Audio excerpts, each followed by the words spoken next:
ont donné une interprétation de ces propos en déclarant et en jugeant que Ousmane Sonko avait déclaré Mame Mbaye Niang comme étant un menteur. Ne pas dire la vérité et être un menteur, c'est différent. Or, en matière de diffamation, on doit viser les propos précis, les qualifier sans aucune dénaturation pour en fait voir si les conditions de condamnation sont réunies. Donc, ce reproche a été fait par le ministère public. Et troisièmement, pour que cela soit plus simple, parce que ça peut être plus complet, il a requis la cassation sur la violation du principe de l'immutabilité du litige. Cela veut dire que quand on poursuit quelqu'un en matière de diffamation, le premier acte que l'on fait, qu'on appelle l'acte de poursuite, cet acte, on ne peut pas le changer. Or, Mame Mbaye Niang avait porté plainte en tant que, je ne sais quoi, directeur de l'aviation civile ou quelque chose comme ça, et non pas en sa qualité de ministre. Le procureur de la République, quant à lui aussi, a eu à engager les poursuites par une assignation du 10 janvier. Cette assignation fixait aussi donc l'objet du litige et Ousmane Sonko devait répondre du délit de diffamation envers un simple particulier. Donc c'était clair. Mais les juges ont trouvé le moyen de dire que Ousmane Sonko n'a pas diffamé un particulier, mais a diffamé un ministre, donc quelqu'un qui en fait a été diffamé en raison de sa qualité et en raison de sa fonction. Donc vous voyez, j'essaie d'être très pédagogue et assez simple, vous voyez donc que les choses ont changé, les choses ont muté. Et là, c'est ce qu'on appelle le principe de l'immutabilité du procès ou de l'immuabilité du litige. Donc, il s'agit, par voie de conséquence, de la violation du principe. L'article 261, qui était donc la base initiale des poursuites de diffamation envers les particuliers, a été mué par les juges souverainement par l'article 260 qui en fait punit la diffamation en raison de la qualité ou de la fonction. Donc ce changement n'est pas admis. Non, ce n'est pas seulement en matière de diffamation, mais en fait dans tous les procès et en tout état de cause.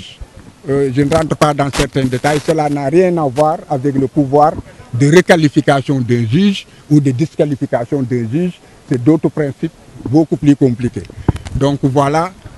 en résumant, le ministère public s'est rangé sur la défense de M. Ousmane Sonko en demandant la cassation totale de l'arrêt. Et maintenant, elle s'est arrêtée à cela.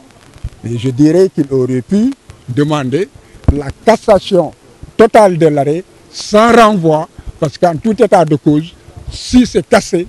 ce procès ne pourra plus en fait être repris du point de vue de la procédure. Espérons que la Cour de cassation, en tout cas, nous suivra. Nous suivre, c'est en fait deux choses. La première, l'exception d'inconstitutionnalité des rigueurs de la loi, il doit renvoyer devant le Conseil constitutionnel. Et si le Conseil constitutionnel ne nous est pas favorable, si l'affaire revient, cela ne changera en rien, elle sera encore obligée de casser la décision. Et ce qui nous importe, c'est que le complot d'État ne puisse pas prospérer. Je vous remercie.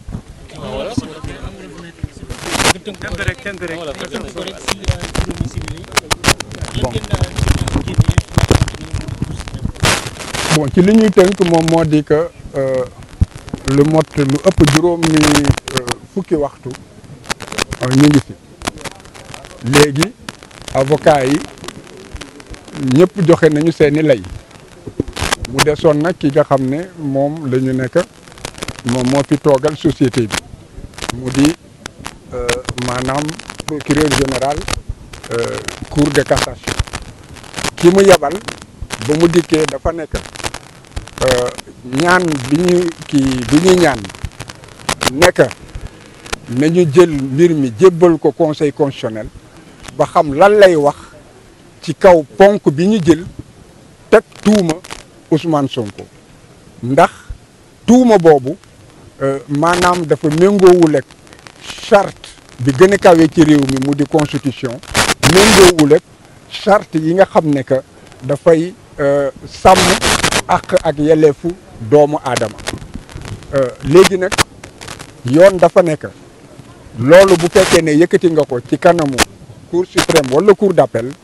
ñoom waratuñu am sañ-sañ maanaam wéyal wax ji waruñu cee wax dañu war a xool ndax li tax ñu ñëw ci ñoom nan la tuddati yoon jox na leen sañ-sañ que ñu mën koo atte ñaareel bi ak li yoon wax noonu lañ war a def pour agsi si ñoom su fekkee ne que loolu jaar na yoon et que amul benn rëq-rëq bu fekkee loolu yëpp gox gis saytu nañ ko ba pare fa lañ war a yem dañu war a jël mbir mi jébbal ko léegi nag bu ñu attee bu ñu joxee dëgg bu boobaa wax ji kenn du mën a teg tuuma boobu nit ki duñ ko mën a tegati it bépp nit boo xam ne que maanaam war nañ ko mën a topp maanaam dañuy passé mbir moomu ci yoon bu fekkee nag toppuñu mbir mi dafay dellu siwaat mu mën a atte mbir mi dégg nga te nañ ko jaglee ñaareel bi moom moo di que dañu nekk Ousmane Sonko liñ ko toppee lépp ay tappale la liñ ko toppee it àq ak yelleefam dañ koo jalgati ci anam yoo xam ne que yoon wi ñu tëral ci Sénégal ci justice loolu da ko tere te it warul am ci réew moo xam ne que dafa nekk réewum droit la léegi nag ci kaw loolu ba nga xamee ne que avocat yi pare nañu ka toogal kii dafa nekk moom de ci xam-xamam la mu jàpp moom moo di ko cour suprême warul jël mbir mi du ko yóbbu conseil constitutionnel li tax mu joxe ay layam ci lay yi it dafa nekk ba nga xamee ne dañoo jébbal wax jooju dafa fekk ne que dossier bi ñoom toggoon nañ ko ba daanaka yekk moo des kon boog dañ koo yéex a indi buñ ko teeloon indi bu boobaa cour suprême du def lu dul li yoon wax wante daanaka yekk rek a desoon kon foofu maanaam nan la tuddati moom yaakaar na ne wax ji kon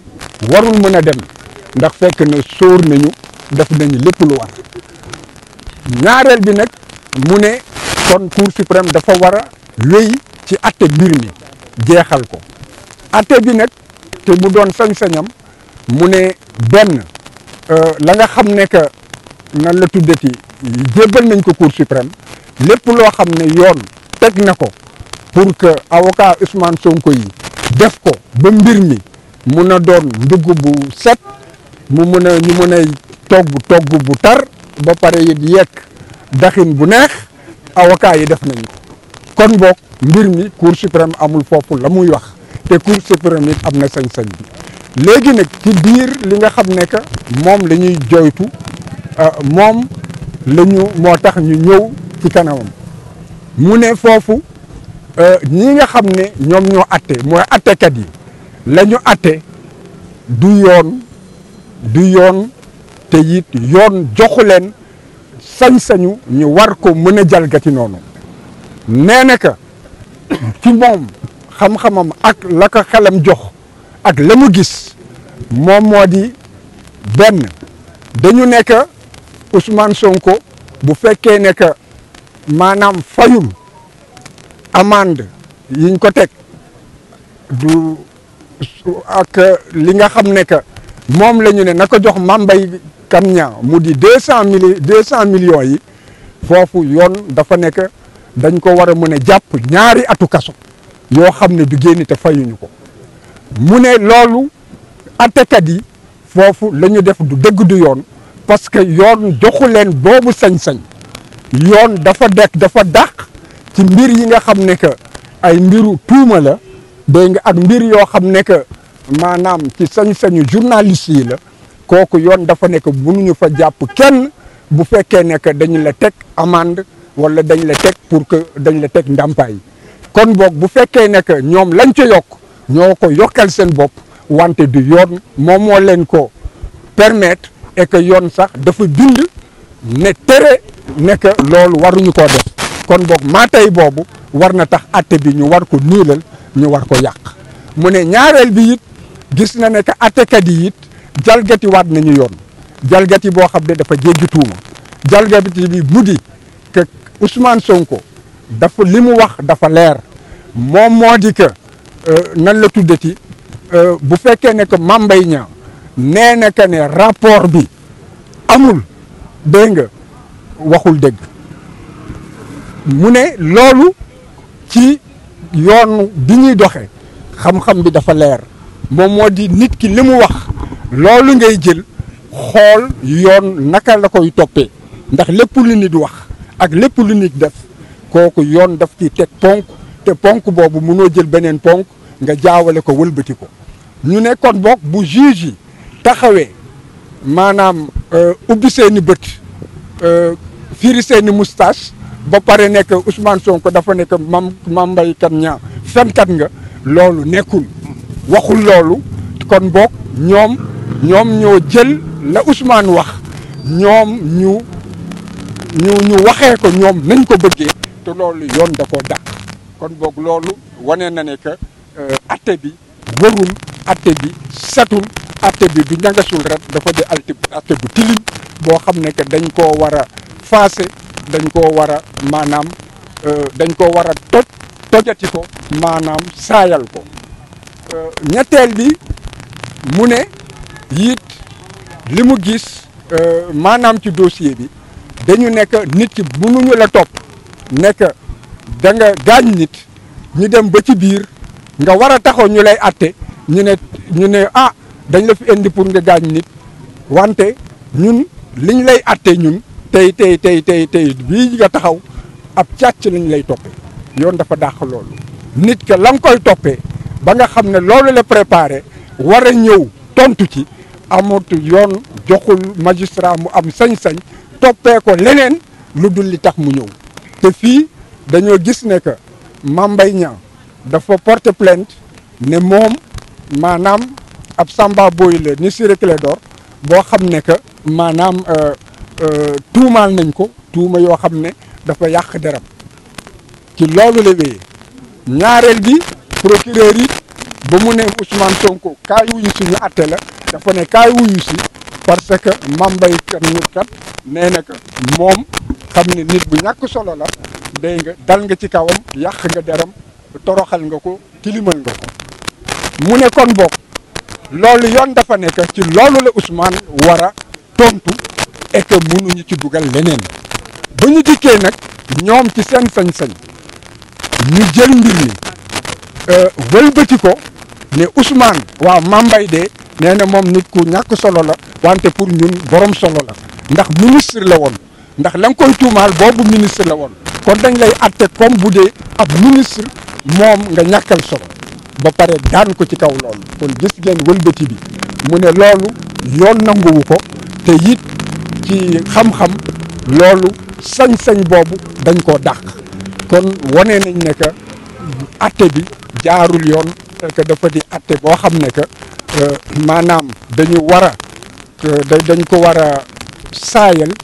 niilalu ko te it ñu xam ne que loolu bu fekkee ne que am na moom moo di que dañuy naan que kan moomu fii gàgganti nee nañ ko xaw ma lépp tàbbe na géej fa lay mujjee ja léegi nag ñu ngi xaar juge yi dem nañu ñu ngi xool ci seen biir ba xam ndax dañuy jël mbir mi jébbal ko conseil constitutionnel wala ndax la nga xam ne que moom la avocat général bi wax mooy ki fi taxawal maanaam société bi nekk nañ ko atte mu jeex dégg nga lan lañ ciy def buñ ko attee mu jeex it est-ce que ñun la ñu wax ak la avocat général bi wax nga xam ne dafa méngoo parce que ñun yooyu ni mu ko waxee noonu lañ ko waxee noonu lañ ko bindee est-ce que dinañu topp wala ndax ñoom it dañuy génne beneen kaamil bu nuroog kaamil bi ñu jàng jërëjëf. jërëjëf.